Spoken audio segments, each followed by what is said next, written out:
الحمد لله رب العالمين والعاقبة للمتقين والصلاة والسلام على سيد الأنبياء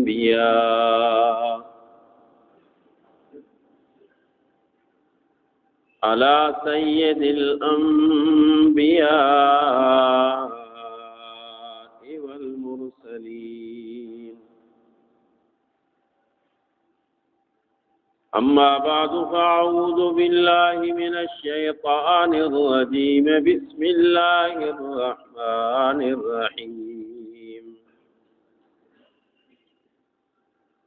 وإن خفتم ألا تقسطوا في اليتامى فانكحوا ما طاب لكم من النساء مثنى وثلاث ورباع فإن خفتم ألا تعدلوا فواحدة أو ما ملكت أيمانكم ذلك أدنى ألا تعولوا. وقال الله تبارك وتعالى في شان حبيبه: إن الله وملائكته يصلون على النبي يا أيها الذين آمنوا صلوا عليه وسلموا تسليما.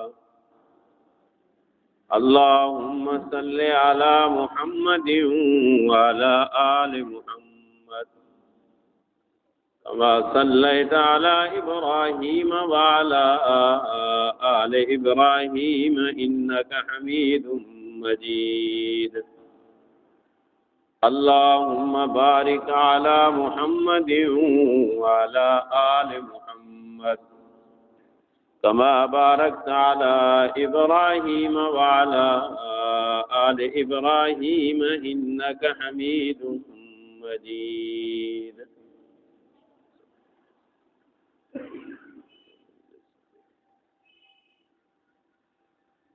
محترم عزیز دوستو،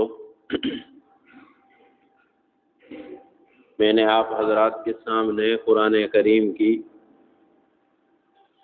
تھوڑی سی تلاوت کی ہے. انہی آیات پہ روشنی ڈالنے کی میں کوشش کروں گا. اللہ تعالیٰ سے دعا ہے اللہ رب العزت مجھے صحیح بات سمجھانے، آپ کو سمجھنے، اور اس کے بعد ہم سب کو اس پر عمل کرنے کی توفیق نصیب فرمائے. آج کے جمعے کا موضوع کسی خاص دن کی مناسبت سے نہیں ہے. ویسے یہ رجب المرجب کا مہینہ ہے. حضرت امیر معاویہ رضی اللہ تعالی عنہ کی وفات اور معراج مصطفیٰ صلی اللہ علیہ وسلم کا تعلق بھی اسی مہینے سے ہے، مگر ان دونوں موضوع کو میں مؤخر کرتا ہوں. آج کے اس جمعے میں نے یہ آیت پڑھی ہے، اسی آیت کے اوپر کچھ عرض کروں گا. اللہ تعالی ہم سب کو عمل کرنے کی توفیق نصیب فرمائے. میرا جہاں تک اندازہ ہے جو باتیں آج آپ ساتھیوں کے ذہن میں آئیں گی شاید آپ کے ذہن میں پہلے نہ ہوں.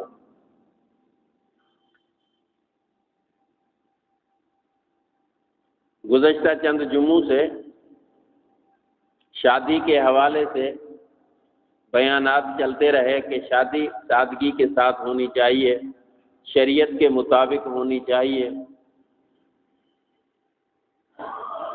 اسی سے ملتا جلتا آج کا یہ جمعہ ہے.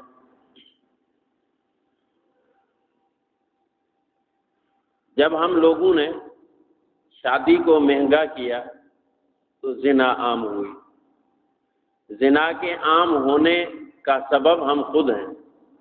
اگر ہم سادگی کے ساتھ شریعت کے مطابق نکاح کر لیتے تو زنا کی نوبت نہ آتی.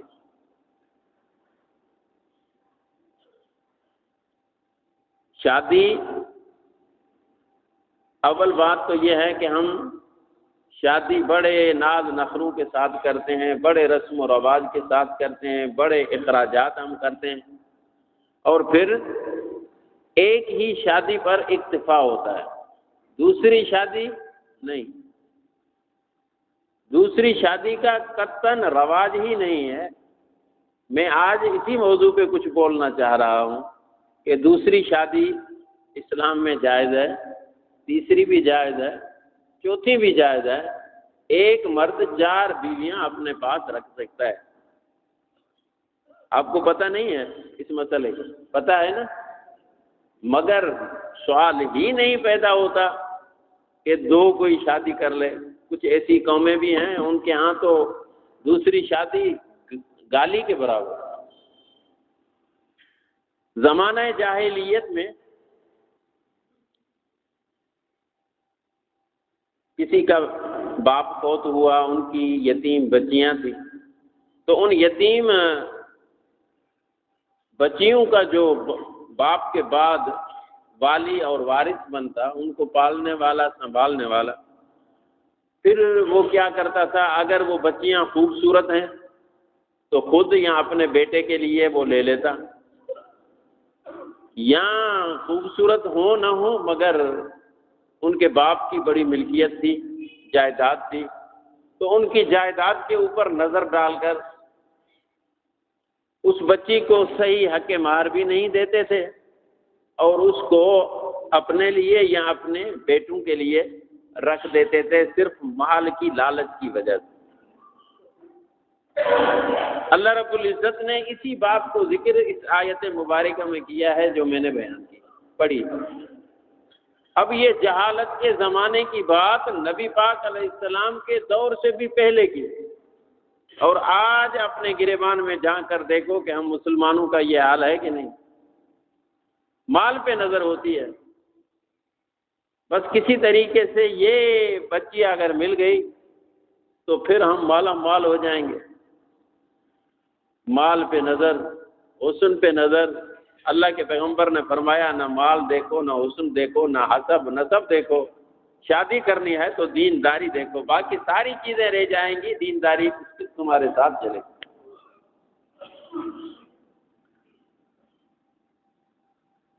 تو اللہ رب العزت نے اس آیت کے اندر فرمایا کہ یتیم بچیوں کو اگر اپنے پاس رکھتے ہو تو ان کے ساتھ عدل و انصاف کرو، ان کے ساتھ زیادتی نہ کرو، ان کا حق نہ کھاؤ۔ اگر تمہاری نیت خراب ہے تو دنیا کے اندر اور بہت ساری عورتیں ہیں، تو کیا ضرورت ہے ان کو اپنے نکاح میں لینے کی؟ ان سے باز آ جاؤ۔ یہ اللہ رب العزت کے ہاں تمہارا بڑا جرم ہے۔ اور بہت ساری عورتیں ہیں، فرمایا فانکحوا ما طاب لکم من النساء مثنی و ثلاث و رباع، 1 کرو، 2 کرو، 3 کرو، 4 شادیاں کرو، جہان پورا پڑا ہے۔ جو عورت آپ کو اچھی لگے، جن سے نکاح کرنا جائز ہے کر لو، مگر ان یتیم بچیوں کے اوپر ظلم نہ کرو۔ اب اللہ رب العزت نے یہاں پہ فرمایا کہ جو عورت جن کے ساتھ نکاح تمہارا جائز ہے، ان کے ساتھ اگر آپ نکاح کرنا چاہتے ہو تو 1 2 3 4 آپ رکھ سکتے ہو۔ متعدد بیویاں اپنے پاس رکھنا صرف اسلام ہی اجازت اس کی نہیں دیتا، دنیا کے تمام مذاہب اس بات پہ متفق ہیں۔ دنیا کے جو بھی مذہب ہیں، کسی مذہب کے اندر یہ ممنوع بات نہیں ہے۔ مشہور ایک عیسائی فاضل مسٹر ڈیون، وہ لکھتے ہیں کہ انجیل کو میں نے خوب پڑھا اور انجیل کے اندر میں نے پایا کہ متعدد بیویاں بنا کر اپنے پاس رکھنا یہ نہ تو صرف پسندیدہ عمل ہے بلکہ اس میں خاص برکت ہے۔ کون کہہ رہا ہے؟ عیسائیوں کا بڑا پادری، عیسائیوں کا بڑا عالم، وہ یوں کہہ رہا ہے کہ میں نے انجیل کو غور سے پڑھا ہے، میں نے دیکھا ہے، اس کے اندر یہ بات میں نے پائی ہے کہ متعدد بیویاں اپنے نکاح میں رکھنا نہ صرف یہ کہ پسندیدہ عمل ہے، بلکہ اس میں ایک خاص برکت ہے۔ ایک مہربانی کرنا، میرے بیان کے بعد جا کے بیویوں سے لڑنا نہیں یار، اگر ایسے ہوگا تو اگلا جمعہ پھر بیویوں کے حقوق کا آئے گا، پھر تمہارا کیا ہے؟ نہیں، عورتوں کے بھی بڑے حقوق ہیں۔ خیر، تو عیسائی مذہب کے ہاں بھی انجیل میں بھی یہ بات لکھی ہوئی ہے کہ زیادہ بیویاں رکھنا برکت کا سبب ہے۔ کرشن ہندوؤں کا واجب التعظیم، کرشن وہ ہے جس کی ہندو بہت بڑی تعظیم کرتے ہیں، اس خود کی سینکڑوں بیویاں تھیں۔ اور اسی طریقے سے یہودی، نصارہ، ہندو، آریوں، پارسیوں، سب کے ہاں قانونی طور پر کوئی حد متعین نہیں ہے کہ اتنی بیویاں کرو، جتنا دل کرے کر سکتے ہو۔ باتیں سمجھ میں آ رہی ہیں؟ ہر دفعہ آپ کی یہ کوشش بھی ہوتی ہے کہ جو باتیں ہم سنیں اس پہ عمل کریں، ذرا اس پہ بھی عمل کر کے دکھائیے گا۔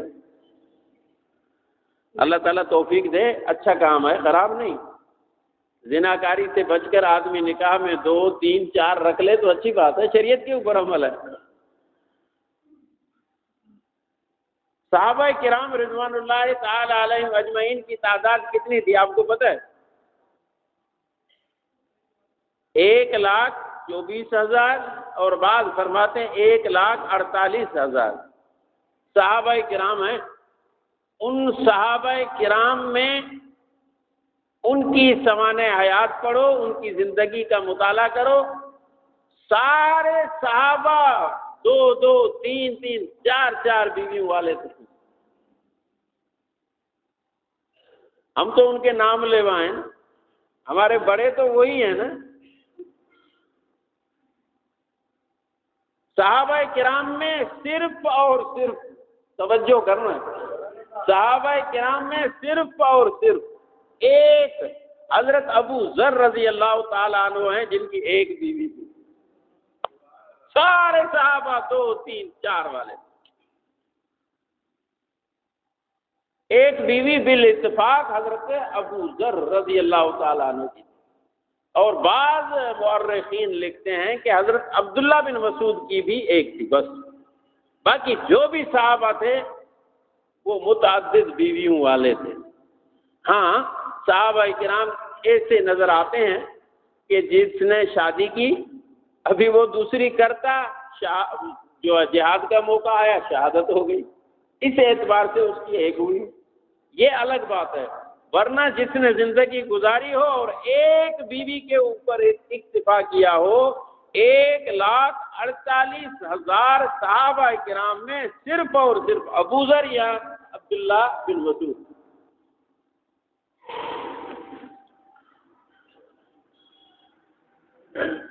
حضرت ابو بکر صدیق رضی اللہ تعالی عنہ کے بارے میں ہم ہر وقت دعا مانگتے ہیں، یا اللہ ہمیں ابو بکر صدیق کے نقش قدم پہ چلا، عمر کے نقش قدم پہ چلا، آمین کو، عثمان کے، علی کے نقش قدم پہ چلا، صحابہ کے نقش قدم پہ چلا، تو صحابہ والے عمل بھی تو اپناؤ۔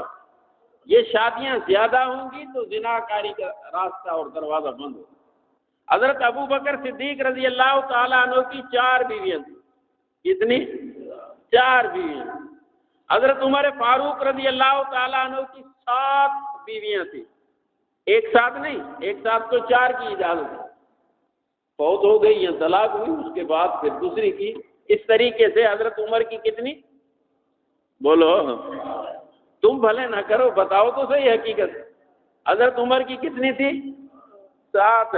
حضرت عثمان کی وہ بھی 7۔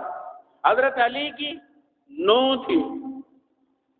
اب یہ جو میں زیادہ تعداد 4 سے زیادہ بتا رہا ہوں، یا تو فوت ہونے کے بعد یا طلاق کے بعد، بیعت وقت 4 ہی تھی۔ تو ابو بکر کی کتنی؟ 4، عمر کی 7، عثمان کی 7، علی کی 9، امام حسین کی 6 بیویاں تھیں۔ اور پھر تابعین، تبع تابعین، سلف صالحین، ہمارے اکابرین، ہمارے بڑے جن پہ ہمیں آج فخر ہے، وہ سب کے سب 2 3 4 والے تھے۔ ایک بیوی پہ اکتفا ہم صرف پاکستان والے اور یہاں کے آج کے دور کے کر رہے ہیں۔ نکاح کو عام کریں گے تو زنا کے دروازے بند ہوں گے۔ اصل میرا مقصد یہی ہے، غلط طریقے سے اپنی خواہش پوری کرنے سے بہتر ہے کہ آدمی 2 شادیاں کر لے، 3 کر لے، 4 کر لے، شریعت میں تو منع نہیں۔ ابن عباس رحمۃ اللہ علیہ فرماتے ہیں، جس معاشرے میں ایک بیوی پر لوگ اکتفا کرتے ہوں، جس معاشرے میں ایک بیوی پر اکتفا کرتے ہوں، یعنی جس معاشرے میں لوگوں کے ہاں صرف ایک بیوی ہو، فرمایا وہ عورتوں کا معاشرہ ہے، مردوں کا معاشرہ ہی نہیں۔ قاضی ابو مسعود رحمۃ اللہ علیہ فرماتے ہیں کہ جس کی ایک بیوی ہو، اس کو قاضی بن کر فیصلہ کرنے کا حق ہی شریعت میں نہیں ہے۔ باتیں سمجھ میں آ رہی ہیں؟ یہ باتیں پہلے کبھی سنی تھی؟ قاضی ابو ایاز رحمۃ اللہ علیہ فرماتے ہیں کہ جس آدمی کی ایک بیوی ہے، اس کو قاضی بن کر فیصلہ کرنے کا شریعت میں حق نہیں ہے۔ ابن میسار رحمۃ اللہ علیہ فرماتے ہیں کہ جس کی ایک بیوی ہو، اس کی عبادت اچھی نہیں ہوتی۔ خلیفہ مامون رشید سے کہا گیا کہ بصرے میں کچھ لوگ رہتے ہیں، ایک گاؤں ہے، وہاں کچھ لوگ رہتے ہیں جن کی صرف ایک بیوی ہے۔ تو آپ نے فرمایا وہ مرد نہیں ہے، مرد وہ ہوتا ہے جو 2 3 4 بیویوں والا ہوتا ہے۔ ابن عطا رحمۃ اللہ علیہ نے فرمایا، جس کی ایک بیوی ہو اس کو ہم بڑا نہیں سمجھتے، جس کی ایک بیوی ہو اس کو ہم بڑا نہیں سمجھتے، اس لیے کہ صحابہ کی سنت اس نے ترک کر رکھی ہے۔ تو عزیزان محترم، یہ سارے واقعات میں اس وجہ سے بیان کر رہا ہوں، آپ ساتھیوں کو بتا رہا ہوں کہ نکاح کو عام کرو، آسانی کے ساتھ، شریعت کے مطابق، سادگی کے ساتھ، کوئی خرچہ نہیں۔ اپنے بچوں کے نکاح کراؤ، خود اپنے نکاح کرو، 2 کرو، 3 کرو، 4 کرو، شریعت میں تو کوئی منع نہیں۔ جب نکاح کو ہم عام کریں گے تو زنا کے خود بخود دروازے بند ہوں۔ مگر عورت اس بات پہ آمادہ نہیں ہوتی کہ میرے ساتھ کوئی اور میرے شوہر کے پاس آئے۔ حالانکہ اگر دیکھا جائے تو دوسری شادی کا فائدہ بھی مرد سے زیادہ عورت کو ہے۔ آپ کہیں گے وہ کیسے؟ اس کا ایک واقعہ میں آپ کو بتاؤں جو میں نے کہیں پڑھا۔ فیصل آباد میں ایک رکشہ چلانے والا خود بیان کرتا ہے، رکشہ چلانے والا بیان کرتا ہے کہ میرے پاس ایک عورت رکشے میں سوار ہوئی، سواری ملی ایک عورت، اور اس عورت کو میں اچھی طرح جانتا تھا، تقریباً 40 سال کی عمر کی تھی، نیک صالح خاتون تھی، اور اس کے پاس بچپن میں اسکول میں بھی اس کے پاس پڑھا تھا، وہ ہماری ٹیچر تھی، اور اس کے پاس 20 روپے کم تھے کرائے سے، اور وہ نہ دے سکی۔ میں نے اس سے وجہ پوچھا تو وہ رونے لگی کہ 20 روپے میرے پاس نہیں ہے۔ میں حیران ہو گیا کہ یہ تو ٹیچر تھی، یہ پڑھایا کرتی تھی، نیک صالح خاتون تھی، کیا ہوا کہ یہ اس کی نوبت آ گئی؟ میں نے اس سے پوچھا خیر تو ہے؟ تو اس نے اپنی حقیقت کارگزاری رویداد پوری سنائی۔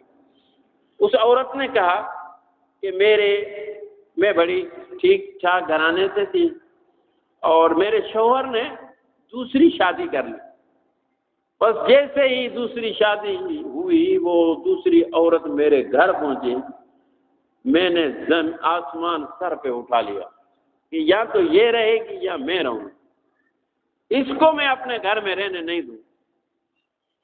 اور پھر میرے باپ نے مجھے سمجھایا، بیٹا صبر کرو، وہ اپنا رزق خود لائی ہے، اللہ اسے خود کوئی نہ کوئی انتظام فرمائیں گے، تیرے ساتھ ان کا سیٹ اپ ہو جائے گا۔ مگر میں نہ کسی کی سنتی تھی نہ کسی کی مانتی تھی، میں نے کہا آج ہی اس کو جدا کر لیا جائے اور کوئی صورت نہیں۔ بالآخر میرے شوہر نے اسے طلاق دے دی، اس بیچاری کی طلاق ہو گئی۔ طلاق ہونے کے 3 مہینے بعد میرے شوہر کا بھی کہیں ایکسیڈنٹ ہوا اور وہ بھی انتقال کر گیا۔ اس کا گھر میں نے اجاڑا، میرا گھر مالک الملک نے اجاڑا۔ اچھا، اب میرے شوہر کے فوت ہونے کے بعد میں ایک بیوہ عورت بن گئی۔ اب بیوہ عورت، میرے پاس چھوٹی سی بچی تھی اور کچھ نہیں تھا۔ اب میں پریشان، ہر وقت یہی سوچتی رہتی تھی کہ میرا کسی کے ہاں رشتہ ہو جائے، نکاح ہو جائے، مگر ہر کوئی یہ سنتا یہ تو بیوہ ہے، یہ تو بیوہ ہے۔ میرے تایا زاد بھائی جو مجھ سے عمر میں بھی بڑے تھے، مجھے اس میں امید تھی، مگر اس نے بھی یہی عذر کر دیا کہ میری پہلی والی بیوی مانتی نہیں۔ میرے اپنے کیے کی مجھے سزا مل رہی تھی، اگر میں اس کو برداشت کر لیتی شاید آج تایا زاد بھائی والی بیوی بھی مجھے برداشت کر لیتی۔ وہ دن آتے رہے، گزرتے رہے، میں پریشان رہی، ہر وقت یہی سوچتی تھی کہ کوئی مجھے اپنے پاس رکھ لے۔ اور پھر اڑوس پڑوس سے لوگ مجھے بیوہ کہنے لگے۔ میرے پاس جیسے غریبوں کے پاس، بیواؤں کے پاس مال آیا کرتا ہے، میرا نام بھی لکھ دیا، ہر مہینے مجھے کچھ دے بھی دیا کرتے تھے، مگر اس سے میرا جی تو نہیں بھرتا تھا۔ بیواؤں کو خالی مال دینے سے تو مسئلے کا حل نہیں ہے، جسمانی اور مالی دونوں مدد اگر بیوہ کی کرنی ہے تو ان کے ساتھ نکاح کر۔ وہ کہتی ہیں میں نکاح کے لیے ترس رہی ہوں کہ کوئی میرے ساتھ نکاح کر لے، مگر کوئی نکاح کرنے کے لیے تیار نہیں ہے۔ اور اب مجھے پتہ لگا ہے ایسی بہت ساری بیواہیں بیچاری بیٹھی ہوئی ہیں، تو اگر کوئی آدمی اس کو اپنے نکاح میں رکھ لے تو کتنا یہ اچھا کام ہو جائے۔ میرے آقا امام الانبیاء صلی اللہ علیہ وسلم کی زندگی مبارکہ کا مطالعہ فرمائیں۔ رسول پاک علیہ السلام کی 11 بیویاں تھیں، ساری سوائے عائشہ کے بیوہ تھی، کہہ دو ساری بیوہ تھی۔ امام الانبیاء صلی اللہ علیہ وسلم نے سب سے پہلے جو نکاح کیا وہ خدیجۃ الکبریٰ تھی۔ اس وقت نبی پاک علیہ السلام کی عمر مبارک 25 سال اور بی بی خدیجۃ الکبریٰ سن رسیدہ عورت تھی، پوری بڑی عمر کی 40 سال کی عورت۔ اللہ کے نبی ان سے نکاح کر رہے ہیں، اور پھر خالی بڑی عمر کی نہیں تھی، 2 شوہر اس کے پہلے فوت ہو چکے تھے، 2 شوہر جس کے فوت ہو چکے ہیں۔ اللہ کے نبی پور جوانی کے اندر ہیں، 25 سال کی عمر ہے، خدیجۃ الکبریٰ سے نکاح فرمایا، اور پھر نکاح کرنے کے فوراً بعد پھر دوسرا نہیں، 25 سال سے لے کر 50 سال کی عمر تک اس پوری عورت پہ اکتفا، 50 سال کی عمر تک کسی اور عورت کے ساتھ اللہ کے پیغمبر صلی اللہ علیہ وسلم نے نکاح نہیں کیا۔ 50 سال کے بعد رسول اللہ صلی اللہ علیہ وسلم نے خدیجۃ الکبریٰ کی وفات کے بعد، جب تک خدیجۃ الکبریٰ تھی اللہ کے پیغمبر نے دوسرا نکاح نہیں کیا۔ خدیجۃ الکبریٰ کی وفات کے بعد 54 سال کی عمر میں رسول پاک علیہ السلام نے بی بی سودا سے نکاح فرمایا، پھر بی بی عائشہ رضی اللہ تعالی عنہ سے نکاح فرمایا۔ 1 سال بعد 55 سال کی عمر میں اللہ کے پیغمبر نے بی بی حفصہ سے نکاح فرمایا، پھر بی بی زینب بن خزیمہ سے نکاح فرمایا، پھر آگے چل کر ام سلمہ رضی اللہ تعالی عنہ سے نکاح فرمایا، اس کے بعد زینب بنت جحش رضی اللہ تعالی عنہ سے نکاح فرمایا، اس کے بعد بی بی جویریہ، اس کے بعد بی بی ام حبیبہ، اس کے بعد بی بی صفیہ، اس کے بعد بی بی میمونہ، ان سب کے ساتھ اللہ کے پیغمبر صلی اللہ علیہ وسلم نے 55 سال کی عمر کے بعد نکاح کیا۔ اب یہاں پہ ایک سوال سا پیدا ہوتا ہے کہ اللہ کے پیغمبر صلی اللہ علیہ وسلم نے اتنی شادیاں کیوں کی؟ اس میں راز کیا تھا؟ اس میں بہت بڑی مصلحتیں تھیں، بہت بڑے حکمتیں تھیں، بہت بڑے راز تھے۔ کچھ ایسے راز ہیں جس سے امت واقف ہوئی ہے، کچھ ایسے ہیں کہ ان سے ابھی تک واقف نہیں۔ خیر یہ تو خصوصیت تھی رسول پاک علیہ السلام کی، مگر اس میں بھی بڑی حکمتیں، بڑے راز تھے۔ ان میں سے ایک راز یہ کہ نبی کی ہر ادا کو اللہ نے محفوظ رکھا ہے۔ نبی کی ہر ادا اللہ نے محفوظ فرمائی۔ اب ہر انسان دیکھے کہ آدھی اپنی زندگی باہر گزرتی ہے اور آدھی انسان کی زندگی اپنے گھر میں گزرتی ہے۔ ایسے ہے کہ نہیں ہے؟ ہم آدھی زندگی باہر گزارتے ہیں، آدھی زندگی گھر کے اندر گزارتے ہیں۔ اللہ کے پیغمبر کی زندگی کی ہر ادا محفوظ تب ہوگی جب خالی باہر والی نہیں، اندر والی زندگی بھی ظاہر ہو، اور اندر والی زندگی بیویوں کے علاوہ کوئی ظاہر نہیں کر سکتا۔ بات آئی سمجھ میں؟ یہ راز تھا رسول پاک علیہ السلام کی زیادہ شادیوں کا، تاکہ باہر والی زندگی محفوظ کرنے کے لیے پیغمبر کے دیوان صحابہ موجود ہیں، تو گھریلو زندگی محفوظ کرنے کے لیے اللہ نے امہات المومنین کا انتظام فرما دیا۔ ان امہات المومنین میں صرف اور صرف عائشہ صدیقہ طیبہ طاہرہ رضی اللہ تعالی عنہ 2210 حدیثیں نبی پاک علیہ السلام سے روایت کر دی۔ صرف ایک عائشہ، آپ اندازہ لگائیں باقی 11 کی بیویوں نے کتنی حدیثیں روایت کی ہوں گی۔ اور پھر بی بی عائشہ رضی اللہ تعالی عنہ باقاعدے پڑھایا کرتی تھی، فتویٰ دیا کرتی تھی۔ 200 صحابہ کرام بی بی عائشہ کے شاگرد ہیں۔ تو نبی پاک علیہ السلام کی ہر ادا کو محفوظ رکھنا تھا، اسی وجہ سے زیادہ شادیوں کا انتظام ہوا۔ کچھ نکمے انسان، دین اسلام کے دشمن، وہ رسول پاک علیہ السلام کے اوپر آج کل کے دور میں انگلی اٹھاتے ہیں، مگر ان کو سن لینا چاہیے کہ آپ سے بڑے دشمن تو ابو جہل تھے نبی پاک علیہ السلام کے، آپ سے بڑے دشمن مکے کے مشرک تھے۔ انہوں نے نبی کو ساحر کہا، انہوں نے نبی کو شاعر کہا، انہوں نے نبی کو مجنون کہا۔ کسی کافر کے اندر، کسی غلیظ انسان کے اندر بھی اتنی ہمت نہ ہو سکی کہ نبی پاک علیہ السلام کے اوپر اخلاق کے اعتبار سے انگلی اٹھا سکے۔ اس پیغمبر کا اپنی خواہشات سے کیا تعلق جس نے پوری اپنی زندگی 50 سال تک پوری عورت کے اوپر اکتفا فرمایا؟ اس کا جب انتقال ہوتا ہے اس کے بعد پھر دوسری، پھر تیسری، پھر چوتھی، ساری بیواہ پہ بیواہ کرتے جا رہے ہیں۔ کنواری صرف اور صرف عائشہ صدیقہ طیبہ طاہرہ رضی اللہ تعالیٰ عنہ۔ اس کے علاوہ باقی جو بھی عورتیں تھیں نبی پاک علیہ السلام کی بیویاں، وہ سب کی سب بیواہ تھیں۔ اچھا، ان کے اندر ایک راز تو یہ تھا تاکہ گھریلو زندگی نبی کی امت تک پہنچ سکے، ایک راز۔ دوسرا، ہر ایک نکاح کے اندر بڑی بڑی حکمتیں اور بڑے بڑے فائدے تھے۔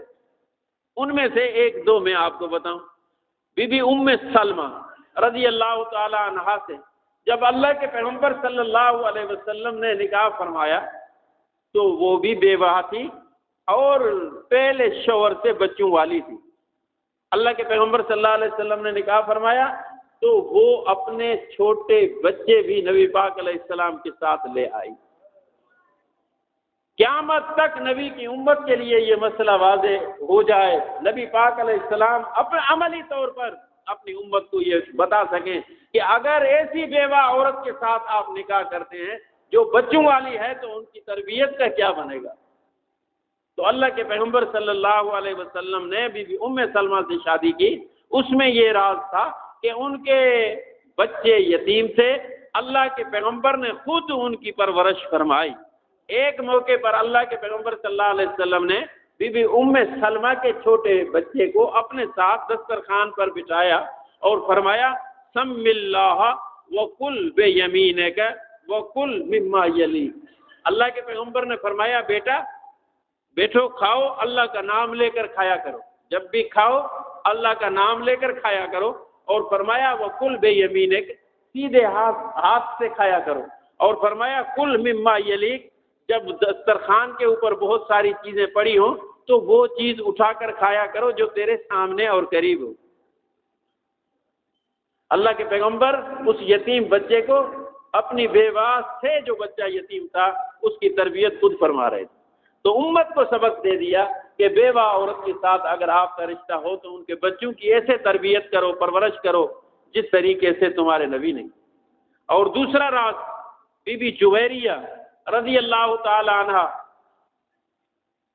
جنگ ہوئی بنو مستلق قبیلے والوں کے ساتھ، اس جنگ کے اندر اللہ نے مسلمانوں کو کامیابی نصیب فرمائی، کافروں کو شکست ہوئی، ان کے بہت سارے بندے افراد قیدی بن کر مسلمانوں کے پاس آئے، ان قیدی بننے والوں میں جویریہ نام کی ایک عورت تھی جو بنو مستلق قبیلے کے سردار حارث بن زرار کی بیٹی تھی، وہ بھی قیدی بن کر آئی۔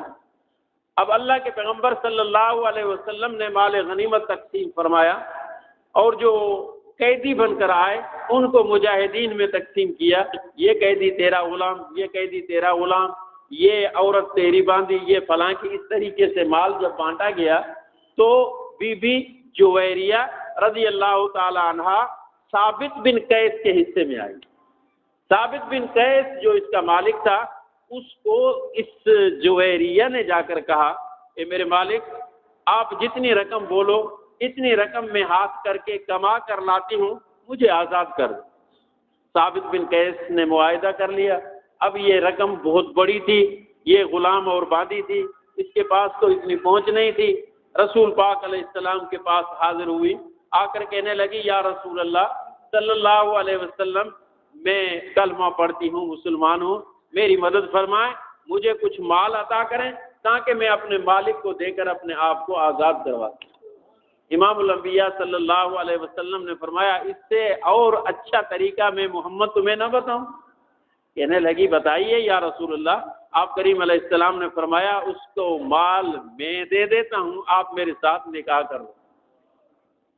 وہ کہنے لگی یا رسول اللہ صلی اللہ علیہ وسلم، 2 دن پہلے اب جب میں اپنے ابو کے پاس تھی، خواب دیکھا تھا کہ اوپر سے چاند آیا ہے، میری گود میں گرا ہے، اور آج میں اپنی آنکھوں سے وہ تعبیر دیکھ رہی ہوں۔ اللہ کے رسول بالکل مجھے قبول ہے، اس سے بڑی سعادت میرے لیے اور کیا ہو سکتی ہے۔ تو اس بی بی جویریہ رضی اللہ تعالی عنہ سے جیسے نکاح ہوا، نکاح ہوتے ہی وہاں سے جو قیدی آئے تھے ان کی تعداد بہت بڑی تھی۔ بی بی جویریہ کے جو خالی رشتہ دار تھے ان کی تعداد 100 تھی۔ کتنی؟ 100 ان کے رشتہ دار تھے۔ جب اس کا نکاح نبی پاک علیہ السلام کے ساتھ ہوا تو تمام صحابہ کرام نے بی بی جویریہ کے رشتہ دار جو بھی ان کے پاس غلام تھے سب کو ایک ہی دن میں آزاد کر دیا۔ 100 غلام آزاد ہوئے، 100 غلام۔ کس لیے آزاد کیے؟ کہ یہ تو نبی کے سسرال ہیں، ہم انہیں غلام کیسے بنائیں، یہ تو ادب کے خلاف ہے۔ تو بی بی جویریہ سے جو نکاح ہوا 100 غلامیوں کی آزادی کا ذریعہ اور سبب بنا۔ اسی طریقے سے بی بی ام حبیبہ رضی اللہ تعالی عنہا کے ساتھ امام الانبیاء صلی اللہ علیہ وسلم نے جو نکاح فرمایا اس میں بھی بڑی حکمتیں، بڑے راز تھے۔ وہ اپنے شوہر کے ساتھ ہجرت کر کے چلی گئی، مکہ مکرمہ سے اپنے شوہر کے ساتھ حبشہ اس نے ہجرت کی، وہ حبشے پہنچی، وہاں پہ ان کا شوہر عیسائی ہو گیا، اسلام کو اس نے چھوڑ دیا۔ اب بی بی ام حبیبہ رضی اللہ تعالی عنہ کا غیر شوہر کے مذہب دوسرا قبول کرنے کے بعد وہ تو ان کے شوہر اب نہ رہے۔ اب بی بی ام حبیبہ رضی اللہ تعالی عنہ کی اس بات کا علم جب اللہ کے پیغمبر کو ہوا تو اللہ کے پیغمبر صلی اللہ علیہ وسلم نے حبشے کی طرف ان کے پاس نکاح کا پیغام بھیج دیا، نجاشی کے ذریعے سے پیغام بھیجا اور وہیں پہ نکاح ہوا۔ رسول پاک علیہ السلام کے ازواج مطہرات امہات المومنین کے اندر وہ آ کر شامل ہوئی۔ نبی پاک علیہ السلام نے ان کے ساتھ نکاح فرمایا۔ اچھا، آپ کو معلوم ہونا چاہیے یہ ام حبیبہ بیٹی ہے ابو سفیان کی۔ کس کی بیٹی ہے؟ حضرت ابو سفیان کی۔ اور ابو سفیان وہ بندہ ہے جو اس زمانے میں مسلمانوں کا بڑے سے بڑا دشمن یہی تھا۔ جب بھی مسلمانوں کے ساتھ کوئی جنگ ہوتی تھی، اس جنگ میں قائدانہ کردار مسلمانوں کے خلاف والی سائڈ میں یہ ابو سفیان ہوتے تھے۔ اتنا بڑا اسلام کا دشمن اس زمانے میں۔ جب اس کی بیٹی کا نکاح امام الانبیاء صلی اللہ علیہ وسلم کے ساتھ ہوا تو طبعی طور پر ان کے اوپر ایسا پریشر پڑا کہ اس نے یوں کہہ دیا هو الفحل لا يجدع انفا۔ وہ کہنے لگا کہ یہ ایسا جمع مرد ہے کہ اس کے ناک کو کاٹا نہیں جا سکتا، میں تو اس کے قتل کرنے کے در پہ ہوں، یہ میری بیٹیوں کو اپنی بیوی بنا کے بیٹھا ہے۔ تو یہ ایک طبعی طور پر نفسیاتی طور پر اس کے اوپر ایسا اثر پڑا کہ ان کی پوری طاقت کا نشہ ٹوٹ گیا۔ تو نبی پاک علیہ السلام نے جن جن بیویوں کے ساتھ نکاح کیے ان کے اندر بڑے فائدے تھے، بڑی حکمتیں تھیں، بڑی مصلحتیں تھیں، بڑے راز تھے جو اللہ رب العزت ہی جانتے۔ تو عزیزان محترم، ہمارے نبی صلی اللہ علیہ وسلم نے بھی بہت ساری شادیاں فرمائی، اور قرآن نے بھی ہمیں حکم دیا فَانكِحُوا مَا طَابَ لَكُم مِّنَ النِّسَاءِ مَثْنَىٰ وَثُلَاثَ وَرُبَاعَ۔ اللہ کا قرآن بھی کہتا ہے 1 2 3 4، مگر اس میں شرط یہ رکھ لی کہ فَإِنْ خِفْتُمْ أَلَّا تَعْدِلُوا فَوَاحِدَةً۔ فرمایا شادیاں 2 کرو، 3 کرو، 4 کرو، 4 تک تمہیں اجازت ہے، مگر اس میں شرط یہ ہے کہ ان کے اندر برابری ہو۔ اگر برابری نہیں کرتے، فرمایا برابری اگر نہیں کرتے اللہ تعدلوا فواحدہ، پھر ایک پہ اکتفا کرو، پھر 2 آگے بڑھنے کی کوشش نہ کرو۔ اگر آپ سمجھتے ہیں ہم برابری کریں گے تو پھر 2 کرو، اگر سمجھتے ہیں اور بھی برابری کریں گے 3 کر لو، 4 کر لو، کوئی منع نہیں شریعت میں۔ تو عزیزان محترم، ضرورت اسی چیز کی ہے کہ ہم نکاح کو شریعت کے مطابق اگر عام کریں تو بہت ساری برائیاں ختم ہو سکتی ہیں۔ کوشش کریں کہ سادگی کے ساتھ شریعت کے مطابق نکاح کریں، اور اگر کوئی بیوہ کہیں آپ کو نظرتی ہے تو ان کے پاس نکاح کا پیغام بھیج کر ان کو اپنی بیوی بنا لیں۔ بیوہ کے ساتھ اس سے بڑی خدمت اور کوئی نہیں۔ کتنا بھی مال بھیجو یہ تمہاری خدمت نہیں، خدمت یہی ہے کہ ان کو اپنی بیوی بنا کر اپنے پاس۔ ایسی بہت ساری بیوائیں ہوں گی جن کی نظریں ہوتی ہیں، اگر وہ بھی انسان ہیں، اللہ نے خواہش ہر انسان کے اندر رکھی ہے۔ تو اس لیے اللہ تعالیٰ سے دعا ہے اللہ تعالیٰ ہم سب کو نبی پاک علیہ السلام کی اور صحابہ کرام کی، سلف صالحین کی اس سنت کو بھی زندہ کرنے کی توفیق نصیب فرمائے۔ وما علینا الا البلاغ۔ سنت